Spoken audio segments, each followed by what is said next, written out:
C'est une pièce qui, justement, met en jeu la question de l'illusion à travers un magicien, à travers la question du mensonge ou de la vérité. Quelle est la vérité, quel est le mensonge? Mais pour interroger le mensonge, il faut s'interroger sur notre propre idée de la vérité et sur le fait que nous avons tous des vérités différentes. Que deux personnes au même endroit qui regardent la même chose ne voient pas nécessairement la même chose. Donc, est-ce que c'est une illusion de voir deux choses différentes lorsqu'on regarde du même endroit? Je dirais la pièce va dérouler cette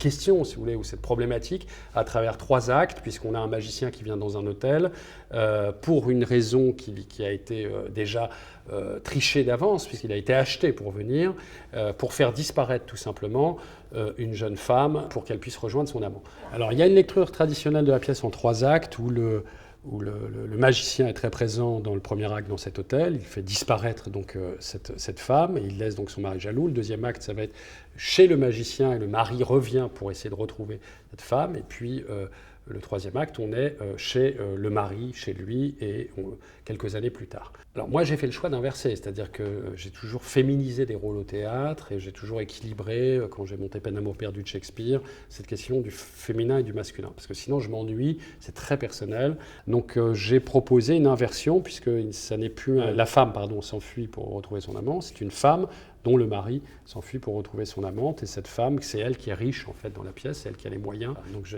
proposais une inversion à l'intérieur entre le féminin et le masculin pour voir ce que cela produit. Sur la question de la femme qui a les moyens et dont le mari la quitte, etc., ça m'interroge par rapport aux idées qu'on a aujourd'hui sur le monde. C'est un auteur qui est peu connu du grand public en France, quelques pièces ont été montées.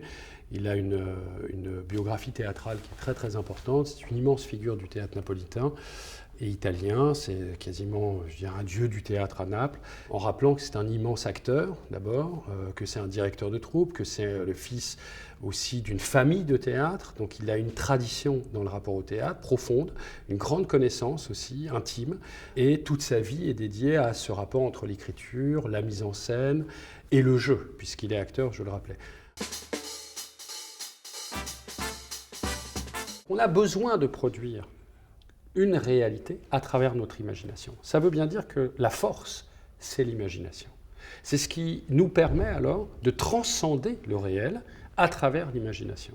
Donc on a bien un endroit qui questionne fondamentalement qu'est-ce que le théâtre. Et c'est ça pour moi le sujet. C'est pour ça que je choisis cette pièce au milieu des autres pièces, je dirais. C'est une pièce qui s'ajoute à d'autres pièces.